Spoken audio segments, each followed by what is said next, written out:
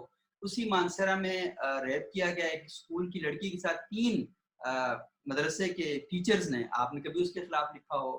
اس کے علاوہ کئی واقعات ہو, کبھی آپ نے اس کے خلاف لکھا ہو. کیونکہ وہاں پر آپ نہیں لکھتے, اور یہاں جب بات آتی ہے تو آپ فوری طور پر دین کے محافظ بن جاتے ہیں. ہم سب لوگ پاکستانی ہیں, مساجد, اور یہ پاکستان مسلمانوں کا ملک ہے, یہاں مساجد کی کوئی مسئلہ نہیں ہے, اور ہم اپنی مساجد کا تحفظ کرنا بھی خوب جانتے ہیں. ہم اپنی مساجد کو چندے دیتے ہیں, ہم اپنی مساجد میں پڑھنے والے علماء کو خدمت کرتے ہیں ان کی, وہ شیعہ مسلک کے ہوں, وہ دیوبندی ہوں, وہ بریلوی ہوں, وہ حدیث ہوں, وہ جس سوچ و فکر سے بھی تعلق رکھنے والے لوگ ہوتے ہیں. تو یہ عوام کی کوآپریشن سے چلتی ہیں یہ ساری مساجد, سوسائٹی پوری ایک دوسرے کے ساتھ کوآپریشن سے چلتی ہے.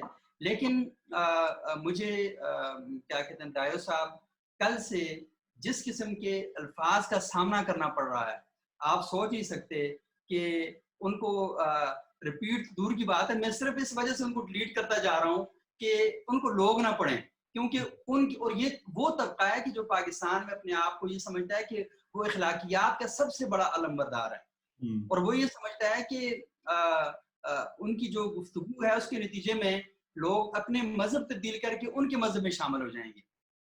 تو یہ ان کی گفتگو ہے. تو بہرحال یہ بات کیونکہ آپ نے چھیڑی سبق امر کی بات, تو پھر یہ بات درمیان میں آ گئی. لیکن میں اپنے جتنے دوست ہیں ان تمام کا شکریہ ادا کرتا ہوں کہ وہ یہاں بیٹھے ہیں. سندھ کے لوگوں سے ہمیں ویسے ہی پتہ نہیں خاص قسم کی محبت ہے, وجہ کیا ہے اس کی پتہ نہیں ہے, لیکن بہرحال ویسے بہت اچھے لگتے ہیں ہمیں سندھی اپنے دوست جتنے بھی ہیں. تو میرا تو من چاہ رہا تھا کہ میں بھی وہ سندھی اجرک ڈال لیتا, لیکن پتہ نہیں الماری میں کہیں پڑی ہوئی ہے تو مل نہیں رہی تھی, تو میں نے کہا کہ وہ پین کا ہم شروع کرتے ہیں. تو میرے جو تمام کیونکہ یہاں ٹیچرز بھی ہیں اور طلبہ بھی ہیں, تو ٹیچرز کے ساتھ تو شاید ہم اس طرح بات نہیں کر سکے, ان سے تو ہم سیکھتے ہیں, لیکن اپنے طالب علم دوستوں کے ساتھ ہم چیزیں شیئر کرتے ہیں, اپنے خیالات کو شیئر کرتے ہیں. اور یہ جو باتیں میں آپ کے ساتھ کروں گا کوئی نئی بات نہیں ہے, صبح و شام آپ غور و فکر کرتے ہیں تو آپ کے ذہن کے اندر بھی ساری باتیں آتی ہوں گی, ایسی کوئی نئی بات نہیں ہے. دیکھیں ہر شخص صبح جب اٹھتا ہے, یہ ان لوگوں کی بات کر رہا ہوں جو رات کو سونے کے بعد صبح اٹھتے ہیں, بعض لوگ بیچارے ساری رات کام کرتے رہتے ہیں وہ نہیں جاگتے. تو جو بھی شخص صبح اٹھتا ہے تو لازمی وہ لوگوں سے ملاقات کرتا ہے, ملتا جلتا ہے, اور نئے خیالات اس کے ذہن میں آتے ہیں, نئی تجاویز اس کے ذہن میں آتی ہیں, وہ اپنی سوسائٹی کو دیکھتا ہے, اخبارات کا مطالعہ کرتا ہے, کالج یونیورسٹی میں جاتا ہے, وہاں پر ڈسکشن ہو رہی ہوتی ہیں, تو ساری چیزیں ہم صبح و شام دیکھتے ہیں. تو ہماری اس حوالے سے دیکھا جائے تو 2 دنیایں ہیں.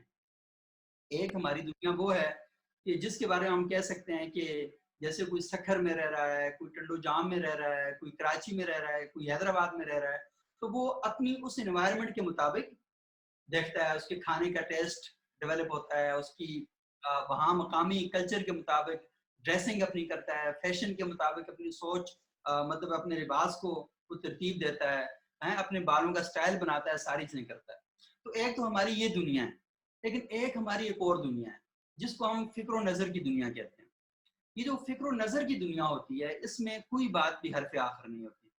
ہم کبھی بھی یہ نہیں کہہ سکتے کہ آج تک جو کچھ سبوق سید نے سوچ لیا ہے اس کے بعد دنیا کو مزید سوچنے کی ضرورت نہیں ہے.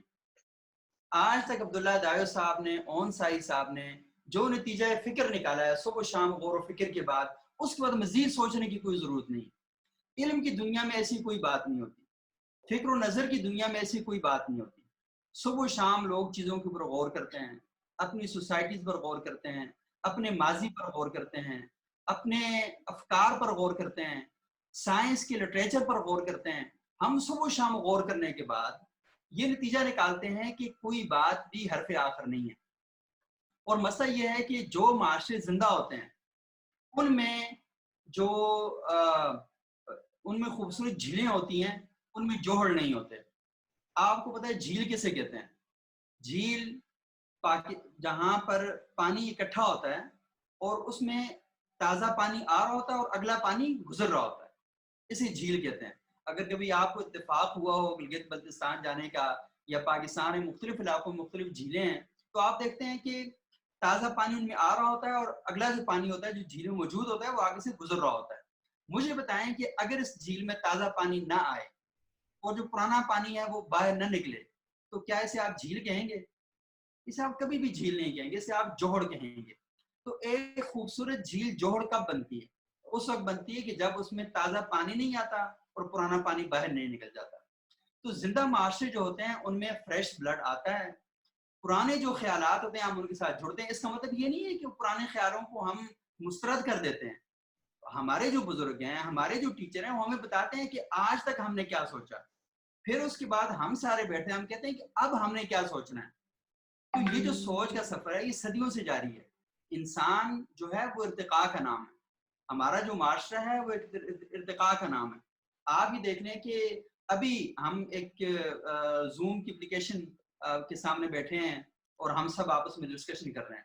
آج سے 20 سال پہلے تو آپ سوچ بھی نہیں سکتے تھے. اس وقت ہم وہ ونڈوز میں بیٹھتے تھے اور وہاں پر ڈسکشن کیا کرتے تھے. آج ہم لائیو ہیں، ایک دوسرے کے چہرے دیکھ سکتے ہیں اور بڑے اچھے طریقے سے ہم ڈسکس کر رہے ہیں اور یوں لگ رہا ہے کہ جیسے ہم ایک دوسرے کے سامنے بیٹھے ہیں. شاید کل اس سے بھی چیزیں زیادہ بہتر ہو جائیں. تو مسئلہ اصل میں یہ ہے کہ غور و فکر کا جب مسلسل عمل معاشروں میں جاری رہتا ہے تو وہ معاشرے زندہ معاشرے کہلاتے ہیں. اور جن معاشروں میں غور اور فکر کا عمل بند ہو جاتا ہے، ختم ہو جاتا ہے، وہ معاشرے نہیں رہتے، وہ معاشرے پھر جوہر بن جاتے ہیں. تو یہ آپ نے طے کرنا ہے کہ معاشروں کو خوبصورت جھیل کی طرح چلانا ہے یا معاشروں کو آپ نے جوہر بنا دینا ہے.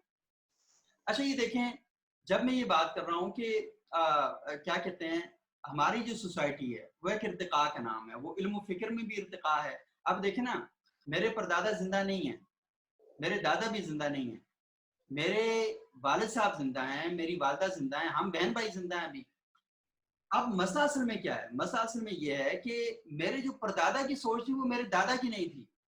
جو میرے دادا نے انوائرمنٹ دیکھی، ماحول دیکھا، تو وہ میرے والد صاحب نے نہیں دیکھا. میرے والد صاحب جو کچھ دیکھ رہے ہیں وہ ہم نے نہیں دیکھا. میرے والد صاحب میں آج کل واک کر رہا ہوں تو میں کوشش کرتا ہوں کہ تقریباً 20 کلومیٹر روزانہ واک کروں. ایک دن داؤد صاحب نے میرے ساتھ واک کی تو میں سوچ رہا یہ بہت بڑی واک کر رہا ہوں، میں بہت بڑا تیر مار رہا ہوں. جی جی تو میں بہت شکریہ. میں نے اپنے والد صاحب سے کہا کہ میں تو 20 کلومیٹر واک کرتا ہوں جی. انہوں نے کہا کہ میں تو تقریباً 40-50 کلومیٹر تو اپنے اسکول پیدل جاتا تھا. ہم صبح 4 بجے جاگتے تھے اور اسکول تک پہنچنے کے لیے ہمیں کم سے کم 4 گھنٹے لگتے تھے. تو میں چپ ہی ہو کے رہ گیا. اب مسئلہ ہے کہ جو مسائل میرے والد صاحب نے دیکھے وہ میں نہیں دیکھ پا رہا. میرے پاس گاڑی ہے، میرے پاس ساری سہولتیں میسر ہیں، میں تو صرف واک کے لیے جاتا ہوں دیکھنے کے لیے. تو انہوں نے مجبوری کی حالت میں پر ڈے 50 کلومیٹر وہ واک کیا کرتے تھے اور انتہائی مشکل صورتحال میں پڑھنے کے لیے. تو مسئلہ یہ ہے کہ ہم سارے مختلف ہیں، ہم رویوں کے حوالے سے مختلف ہیں. آپ دیکھ لیں نا کہ یہ مثال میں اکثر دیتا ہوں کہ ایک ہی گھر میں 4 بہن بھائی ہیں تو 4 بہن بھائیوں کی فوڈ کی چوائسز مختلف ہیں. کسی کو پیزا اچھا لگتا ہے، کسی کو سندھی بریانی اچھی لگتی ہے، کسی کو نہاری اچھی لگتی ہے، اور ہر بندے کی مختلف ہے. اور یہ بڑی کامن سی بات ہے. حالانکہ دیکھا جائے تو انسان فوٹوسٹیٹ مشین سے نہیں پیدا ہوا، ماں باپ سے پیدا ہوا ہے. اور دیکھیں کہ اس کے اندر جینز بھی ٹریول کرتے ہیں. تو بہت سی باتوں میں یہ سارا کچھ ہونے کے باوجود بھی اتفاق کے اندر بھی اختلاف موجود ہوتا ہے. یعنی آپ یہ چاہتے ہیں کہ ہم سارے بہن بھائی اکٹھے ہو کے رہیں، لیکن اکٹھے ہونے کے باوجود اور اکٹھے ہونے کی اس خوبصورت خواہش کے باوجود بھی آپ کے اندر اختلافات موجود رہتے ہیں. اور آپ ایک دوسرے کے جو اختلافات ہوتے ہیں ان کو ویلکم کرتے ہیں اور کہتے ہیں کہ یہ آپ کا حق ہے کہ آپ اگر چاہیں تو کراچی میں جو انڈے والا برگر ہے وہ کھائیں اور میں نہاری کھا کے آ جاتا ہوں. تو ہم دونوں اس بات کے اوپر ہی کہتے ہیں کہ ٹھیک ہے بھائی، آپ کا اپنا مزاج ہے، میرا اپنا مزاج ہے، اس پر ہم بات کر لیتے ہیں. اچھا اب ایشو کیا ہے؟ ایشو اصل میں یہاں پر یہ بات پیدا ہوتی ہے کہ جب آپ غور و فکر کرتے ہیں تو لازمی غور و فکر کے نتیجہ تو کوئی نہ کوئی نکلے گا نا. جب غور و فکر کا نتیجہ نکلے گا تو کیا ہوگا؟ اختلاف پیدا ہوگا. کیونکہ میں نے غور کیا ایک چیز کے اوپر. دیکھیں میرا تعلق ایبٹ آباد سے ہے، رہتا میں اسلام آباد میں ہوں. اون صاحب صاحبال سے ہیں، داؤد صاحب گھوٹکی سے ہیں. ہم چاروں دوست ہیں. ہم آپس میں اکٹھے بیٹھتے ہیں تو ہمارا مختلف پس منظر ہے. ہم مختلف دیکھیں زبان اور ہے ہماری, علاقہ ہمارا اور ہے, فوڈ کا ٹیسٹ ہمارا اور ہے, ہر چیز مختلف ہے. ہم اس اختلاف کے ساتھ آپس میں بیٹھے ہیں بڑی محبت کے ساتھ, اور جب ہم چیزوں کو ڈسکس کر رہے ہوتے ہیں تو ہمارے درمیان وہ جو ہمارے کلچر کا اختلاف ہے, ہماری زبان کا اختلاف ہے, ہمارے علاقوں کا اختلاف ہے, ہمارے نصاب تعلیم کا اختلاف ہے, ہمارے مزاج تعلیم کا اختلاف ہے, وہ سارے کھل کر سامنے آتے ہیں. لیکن ہم ان تمام اختلافات کو ویلکم کرتے ہیں اور ہم ایک دوسرے سے سیکھنے کی کوشش کرتے ہیں کہ یہ تمام اختلافات اکٹھے ہو کر ہماری تعلیم میں, ہماری تربیت میں اور ہماری ترقی میں کیا کردار ادا کر رہے ہیں.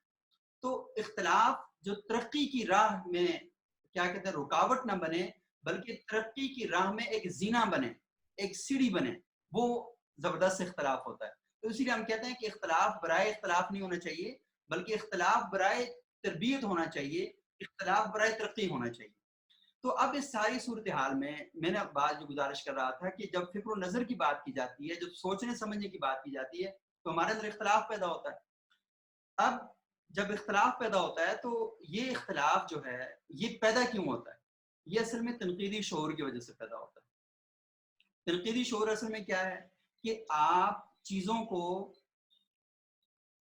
اسی طرح نہیں لیتے جس طرح آپ کو بتائی جا رہی ہیں, آپ اس میں کوشچن ریز کرتے ہیں, آپ اس میں سوال پیدا کرتے ہیں, اور ہر زندہ انسان چیزوں کے اندر سوال ضرور پیدا کرتا ہے. زندہ سے مراد سوچنے سمجھنے والا انسان, زندہ سے مراد غور و فکر کرنے والا انسان. ہر غور و فکر کرنے والا جو انسان ہوگا وہ چیزوں کے اندر سوال پیدا کرے گا. جب وہ سوال پیدا کرے گا تو سوالوں کے جواب بھی چاہے گا. بعض اوقات وہ خود جواب دینے کی کوشش بھی کرے گا, بعض اوقات وہ کتابوں سے کیا کرے گا, کنسلٹ کرے گا, بعض اوقات وہ لائبریریوں کی طرف جائے گا, بعض اوقات وہ ملکوں سفر کرے گا, مختلف علاقوں میں جائے گا. اور یہ آپ کو پتا ہے کہ یہ ہماری روایت رہی ہے کہ ہمارے ہاں سفر نامے لکھے جاتے تھے, ہمارے ہاں کے فلانے علاقے کے رسوم رواج کیا ہیں, اور پھر ہمارے ہاں تنقیدات کی جاتی تھی. یعنی تنقید, یہ کیا کہتے ہیں کرٹیک جو ہوتی تھی, تنقید جو ہوتی تھی, یہ ہمارے ہاں سوسائٹی میں کی جاتی تھی. اور پھر اس تنقید کی وجہ سے لوگ اپنا جو سفر تھا وہ آگے جائے جاتے تھے. لیکن اصل میں یہ جو تنقیدی شعور ہے یہ کرتا کیا ہے؟ یہ تو ہے نا تنقیدی شعور ہو گیا. تنقیدی شعور اصل میں کرتا ہے کیا ہے, جو یہ آپ کو یہ کرتا ہے کہ یہ جو فکری ارتقاء ہے اس کو ایک ڈسپلن کا پابند بناتا ہے. اس کے جو آداب ہوتے ہیں اس کے بارے میں وہ فکس کرتا ہے کہ یہ جو تنقیدی تو شعور ہے اس کو ہم نے کس دائرے کے اندر رہ کر کرنا ہے. مثال کے طور پر جو بندہ مذہب کے باب میں گفتگو کرتا ہے, مثال کے طور پر مذہب تو ایک بہت بڑا میدان ہے. جیسے ابھی کون سائی صاحب نے پشاور میں خالد نامی بچے نے جو وہاں پر ایک قتل کیا اس کے بارے میں گفتگو کر رہے تھے, تو میرے ذہن کے اندر یہ بات آ رہی تھی کہ تنقیدی شعور کی جب ہم بات کریں گے تو خالد کے جو ایکشن ہے اس پر ہم بات کرنا چاہتے ہیں کہ خالد نے جو کیا کیا مذہب اس کی اجازت دیتا ہے, خالد نے جو کیا کیا سماجی رویوں میں وہ کہیں فٹ آ سکتا ہے, خالد نے جو کیا کیا قانونی لحاظ سے وہ فٹ آ سکتا ہے, خالد نے جو کیا اس کا جو عمل ہے کیا اس کے ان جیسے اعمال کی موجودگی میں ہم اپنی معاشرت کو لے کر آگے بڑھ سکتے ہیں. یہ تنقیدی شعور ہے ہم اس کے اوپر. اچھا کچھ لوگ ایسے بھی ہیں کہ جو ان ساری باتوں پر غور و فکر نہیں کرتے, اور کچھ لوگ ایسے ہیں کہ جو کہتے ہیں نہیں یار جو کچھ ہو رہا ہے اس کا مطلب ہرگز یہ نہیں ہے کہ وہ خالد کی مذمت نہیں کر رہے یا اس بندے کے ساتھ نہیں ہے جس بندے کو قتل کیا گیا, نہ اس کی موافقت ہے نہ مخالفت ہے, نہ خالد کی مخالفت ہے نہ موافقت ہے. اصل میں جو بات ہو رہی ہے بات یہ ہو رہی ہے کہ یہ جو رویے ہمارے سماج میں پنپ رہے ہیں یا ہمارا سماج ان رویوں کے ساتھ جو سامنا کرنا پڑ رہا ہے ان کی موجودگی میں کیا سماج آگے بڑھ سکتا ہے. تو اصل میں یہ وہ ہے تنقیدی شعور جو آپ کو ڈسپلن کا پابند بناتے ہوئے اس کے آداب متعین کرتا ہے. اب مسئلہ یہ ہے کہ جب میرے جیسا نوجوان یا آپ جیسا کوئی بندہ کھڑا ہوگا اور وہ کہے گا کہ نہیں یہ جو کچھ کام خالد نے کیا ہے اس کی ہم اس وجہ سے مذمت کرتے ہیں کہ یہ قانونی طور پر, مذہبی طور پر, اخلاقی طور پر, سماجی طور پر کسی بھی معاشرے کے لیے فائدہ مند اور سود مند ثابت نہیں ہو سکتا, تو سوسائٹی کے بہت سے لوگ کھڑے ہو جائیں گے. مسئلہ یہ ہے کہ ان کا کھڑا ہونا بھی ٹھیک ہے, میں ان کے صاحب کو تسلیم کرتا ہوں, لیکن وہ کھڑے ہو کر بات نہیں کرتے, وہ کھڑے ہو کر حملہ کرتے ہیں, وہ کھڑے ہو کر مکالمے کی فضا کو تباہ کر دیتے ہیں, وہ کھڑے ہو کر گفتگو کے ماحول کو خراب کر دیتے ہیں, اور وہ یہ کہتے ہیں کہ نہیں تم نے جو ہم نے سوچا ہوا ہے یہ سوچ کی آخری انتہا ہے, جو ہم طے کر چکے ہیں، اس سے بڑھ کر کوئی آگے چیز طے نہیں ہو سکتی. ہم نہ تمہاری بات سنیں گے، نہ تمہارے ساتھ بات کریں گے، نہ تمہارے ساتھ ڈائلاگ کریں گے. تمہارا صرف اور صرف ایک ہی علاج ہے، وہ یہ ہے کہ جس طرح خالد نے اس کا سر تن سے جدا کر دیا ہے، ہم تمہارا بھی سر تن سے جدا کر دیں. تو مجھے بتائیں کہ جب صورتحال یہ پیدا ہو جائے گی تو ایسے سماج میں نہ تنقیدی شعور پروان چڑھ سکتا ہے، نہ یہاں پر فکر و نظر کی دنیا کی پرورش ہو سکتی ہے، اور ہر چیز جو ہے بالکل تتر بتر ہو جاتی ہے. تو تنقیدی شعور جب اپنے آپ کو ایک ڈسپلن کا پابند کر لیتا ہے کہ ہم نے آئیں، یہ ایک مسئلہ ہے، اس مسئلے کو گفتگو کرتے ہیں اور اس مسئلے کے اوپر ٹھنڈے دل دماغ سے بات کرتے ہیں. تو جو تنقید کرنے والا ہوتا ہے اسے پتہ ہے کہ وہ کس پہلو پر تنقید کر رہا ہے، اور سماج میں جو لوگ ہوتے ہیں ان کو پتہ ہے کہ وہ اس تنقید کو اسی تناظر میں دیکھتے ہیں. وہ ایسا نہیں کرتے کہ میں نے تنقید کر دی خالد کے عمل کے اوپر تو اس وجہ سے مجھے کسی مذہب کے ساتھ بریکٹ کر دیا جائے، اس وجہ سے مجھے کسی ملک کے ساتھ بریکٹ کر دیا جائے، اس وجہ سے مجھے کسی خاص سوچ کے ساتھ بریکٹ کر دیا جائے. یعنی وہ میری ذاتی حیثیت میں مجھے بطور انسان تسلیم کرنے کا حق ہی نہیں دے رہے. وہ کہہ رہے ہیں نہیں بھائی آپ اسی طرح سوچیں گے جس طرح ہم سارے سوچ رہے ہیں. بھائی میں پہلے کہہ چکا ہوں کہ ہم فوٹوسٹیٹ مشین سے نہیں پیدا ہوئے، ہم انسان ہیں، ہم مختلف سوچیں گے، ہمارا اظہار جو ہے وہ مختلف ہوگا، ہمارا ایکسپریشن مختلف ہوں گے، تو ہمیں مختلف طریقے سے چیزوں کو کرنا ہے. اور یہی خدا کی سکیم ہے، یہی خدا کی مرضی ہے. اگر خدا نے ایک جیسے لوگ پیدا کرنے ہوتے تو مجھے بتائیں قرآن میں اللہ تعالیٰ کہتے ہیں کہ اگر خدا چاہتا وہ تمام کی تمام دنیا کو ایک عقیدے کے اوپر بنا کر بھیج دیتا. تو اس کا مطلب ہے کہ اللہ نے ایک عقیدے کے اوپر بنا کر نہیں بھیجا. جب نہیں بھیجا تو اس کا مطلب کیا ہے؟ اللہ تعالیٰ اس اختلاف کو اپریشیٹ کرتا ہے. اللہ تعالیٰ چاہتا ہے کہ انسان مختلف سوچیں، اور اس مختلف سوچیں گے. اللہ تعالیٰ قیامت والے دن لوگوں کو اعمال سے نہیں اٹھائے گا. اللہ تعالیٰ قیامت والے دن لوگوں کو ان کے جو نیتیں ہیں، ارادے ان کے اوپر اٹھائے گا. وہ ایک بڑی مشہور حدیث ہے کہ یوم یبعثکم اللہ یوم القیامت عند النیات. اللہ تعالیٰ جب آپ کو دیکھے نا، ابھی میرا اور دائر صاحب کا آپس میں کسی مسئلے پر بحث ہو جاتی ہے، لڑائی ہو جاتی ہے، اس میں اون صاحب آتے ہیں، وہ ہماری لڑائی ختم کرنے کی کوشش کرتے ہیں، لیکن ہم دونوں کی اون صاحب سے لڑائی شروع ہو جاتی ہے. وہ آئے کس ارادے سے تھے؟ لڑائی ختم کرنے کے لیے. ہوا کیا؟ لڑائی مزید بڑھ گئی. تو مجھے بتائیں کہ خدا ان کو جب اجر دے گا تو وہ ارادے پر دے گا، عمل پر نہیں. مطلب وہ ٹھیک ارادے کے ذریعے تھے، لیکن دنیا جب فیصلہ کرے گی تو وہ ان کے عمل کے اوپر کرے گی. ہماری عدالتیں جب بھی فیصلہ کرتی ہیں تو لوگوں کے اعمال دیکھ کر کرتی ہیں. خدا جب بھی فیصلہ کرتا ہے تو لوگوں کے ارادے دیکھ کر کرتا ہے. تو اس لیے جو ماں بعد طبیعت دنیا ہے، اس دنیا سے بعد کی دنیا ہے، لائف آفٹر ڈیتھ جس کی ہم بات کرتے ہیں، تو اس کے اندر سارا معاملہ ہی مختلف ہے. تو اسی لیے اللہ نے قیامت والے دن ہمیں اٹھانا ہے تو ہمارے ارادوں کے ساتھ اٹھانا ہے. تو یہ جو بات ہے، اس بات کو تھوڑا سا ہمیں ایک دوسرے کے ساتھ بیٹھ کر بات چیت کر کے، آپ ماشاءاللہ بہت پڑھے لکھے لوگ ہیں، یونیورسٹی میں پڑھ رہے ہیں، اور ایک ایسی دھرتی سے آپ تعلق رکھتے ہیں کہ جہاں پر علم اور فکر کی کرنیں ہمیشہ پاکستان میں سب سے پہلے پھوٹتی ہیں. تو آپ وہاں کے رہنے والے لوگ ہیں. تو یہ چیزیں آپ جب ڈسکس کریں گے آپس میں یونیورسٹی میں بیٹھ کر، ان موضوعات کو زیر بحث لائیں گے اور گپ شپ کے ساتھ لگائیں گے. اس مطلب یہ نہیں ہے، وہ صاحب نے بڑے مزے کی ایک بات کہی تھی کہ آپ نے اس کو اپنے سروں پر مسلط نہیں کر دینا اور اپنے آپ کو پریشان نہیں کرنا. انجوائے کرتے ہوئے اچھے طریقے سے گفتگو کا آغاز کریں اور چیزوں کو لے کر آگے بڑھیں. تو جب آپ اس شعور کے ساتھ آگے بڑھیں گے معاشرے میں، آپ سوال اٹھائیں گے. آپ کو سوال اٹھانے کا طریقہ آنا چاہیے. آپ کو پتہ چلنا چاہیے کہ ٹیچر کے ساتھ کیسے بات کرنی ہے. آپ کو پتہ ہونا چاہیے کہ اپنے دوستوں کے درمیان کیسے گفتگو کرنی ہے. جب آپ یہ ساری چیزیں جان رہے ہوں گے تو اس کے نتیجے میں اصل میں یہی سارے آداب ہیں تنقیدی شعور کے، کہ آپ کو معلوم ہونا چاہیے کہ جس موضوع سے متعلق میں بات کر رہا ہوں اس کا کانٹیکسٹ کیا ہے، اس کا سیاق اور سباق اصل میں کیا ہے، اور جس موضوع پر وہ تنقید کر رہا ہے اس کے بارے میں اس کے پاس پورا علم ہونا چاہیے. اب ہمارے یہاں اصل مسئلہ یہ ہے کہ کوئی بھی شخص سویا ہوا اٹھے گا آنکھیں ملتا ہوا اور آگے فتویٰ صادر کر دیتا ہے، ججمنٹ پاس کرتا ہے. اس طرح کے ماحول کے اندر کبھی بھی تنقیدی شعور پرورش نہیں پاتا، پرواہ نہیں چڑھتا. ایک چھوٹی سی بات اور کر کے میں اپنی گفتگو ختم کروں گا، وہ یہ ہے کہ تنقیدی شعور، اس کے اندر دو چیزیں بڑی اہم ہیں، ایک فکری پختگی اور دوسری ہے علمی دیانت. کوئی بھی شخص اگر فکری طور پر پختہ نہیں ہے، یعنی وہ جس آئیڈیالوجی کے ساتھ تعلق رکھتا ہے اس کے بارے میں اس کو مکمل معلومات نہیں ہے، اور جس آئیڈیالوجی کی مخالفت کر رہا ہے اس کے بارے میں اس کو نہیں پتا، تو اصل میں اس کا مطلب فکری طور پر پختہ آدمی نہیں ہے. آپ کمیونزم کے خلاف بات کر رہے ہیں، اور کمیونزم کے خلاف آپ نے تقریر سنی ہے مولوی صاحب کی، اور آپ نے خود کمیونزم کو نہیں پڑھا ہوا، تو مجھے بتائیں آپ کیا بحث کریں گے کمیونزم کے بارے میں؟ آپ ہمارے یہاں اصل میں ایشو یہ ہے کہ وہ ایک صاحب سے میں نے کہا کل پرسوں کی بات ہے، وہ مسیحیت کے خلاف کچھ باتیں کر رہے تھے، تو میں نے کہا کہ آپ نے کبھی چرچ کا وزٹ کیا ہے؟ تو انہوں نے کہا نہیں۔ میں نے کہا کہ انجیل پڑھی ہے؟ کہتے ہیں نہیں۔ میں نے کہا اچھا آپ نے کوئی تاریخ کے حوالے سے کچھ چیزیں پڑھی ہیں؟ کہتے ہیں نہیں۔ تو کہتے ہیں میرا کافی مطالعہ ہے۔ میں نے کہا پھر کہاں سے مطالعہ کیا؟ انہوں نے کہا جی کہ پاکستان کے ایک بڑے زبردست اسکالر ہیں مفتی تقی عثمانی صاحب، آپ جانتے ہوں گے، کراچی میں، تو ان کی کتاب ہے اسلام اور مسیحیت، میں نے وہ پڑھی ہے۔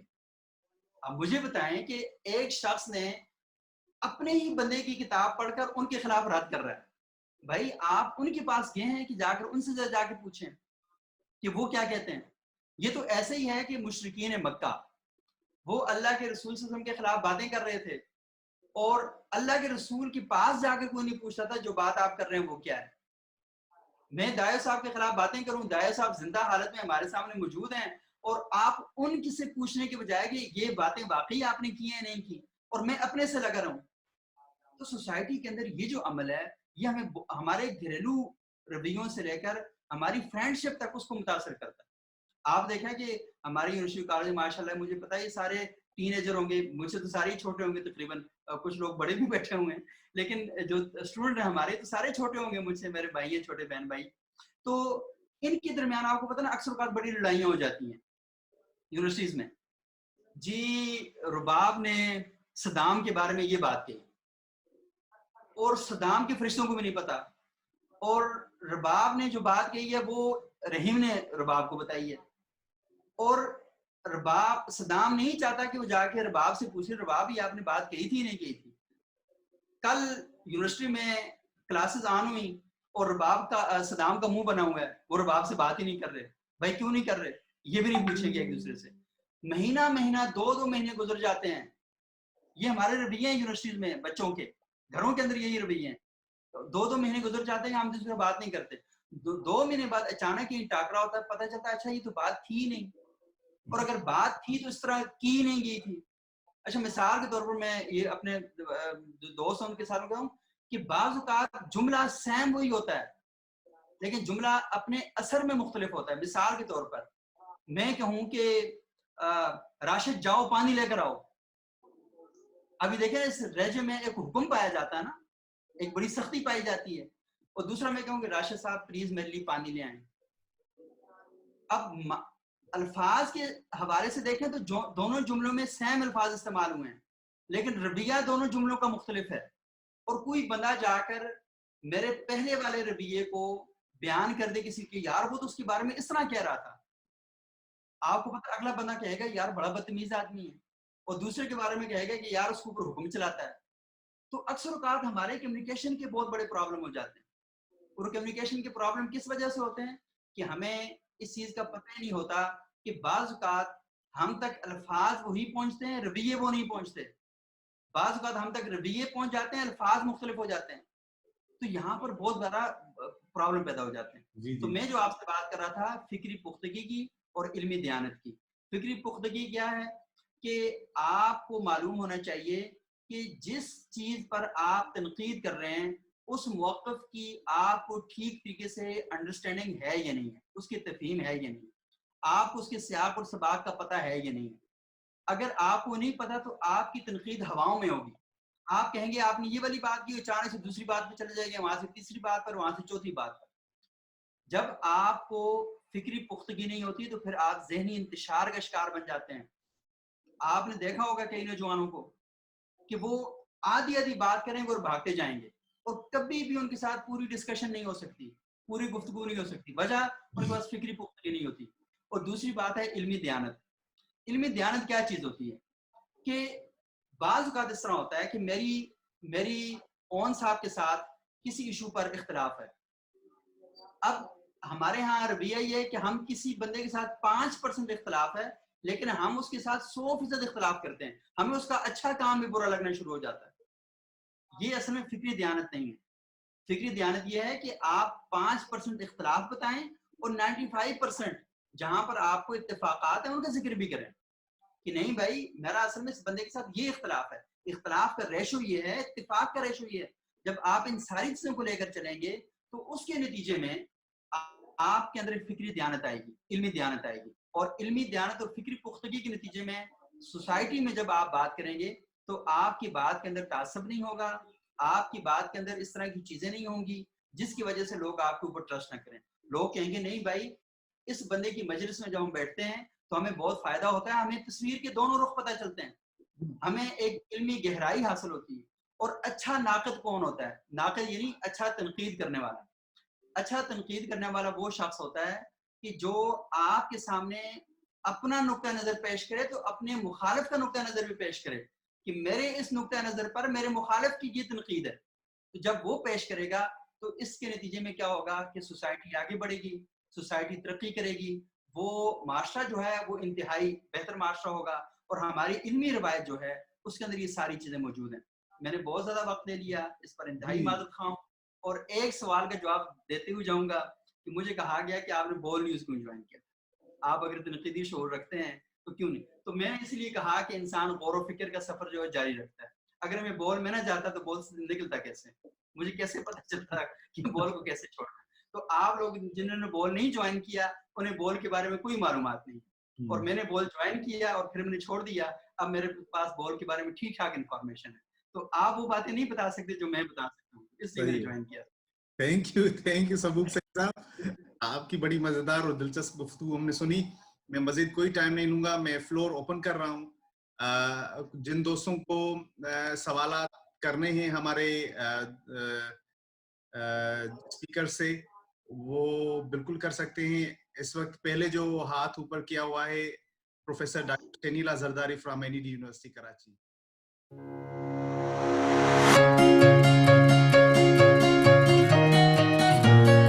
TakeTones.com.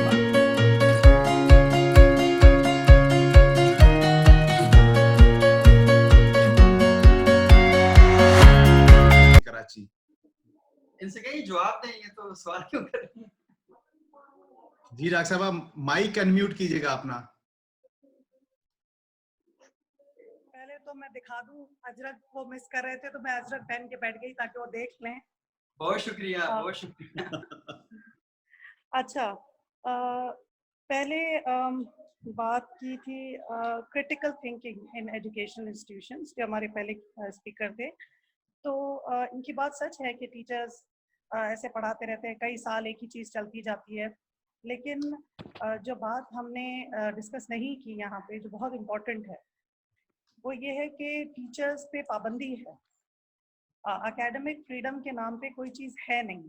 اب ہوتا یہ ہے کہ جیسے آپ نے, اچھا کیونکہ میں انجینئرنگ یونیورسٹی میں پڑھاتی ہوں تو وہاں پھر بھی کیونکہ سائنس کے سبجیکٹ ہے تو وہاں پاسبل ہے, لیکن یونیورسٹی میں اس کے علاوہ بھی بہت سارے ڈپارٹمنٹ ہوتے ہیں, خاص طور پہ سوشولوجی کا ہے, پولیٹیکل سائنس ہے, کمپیریٹیو ریلیجنس ہے.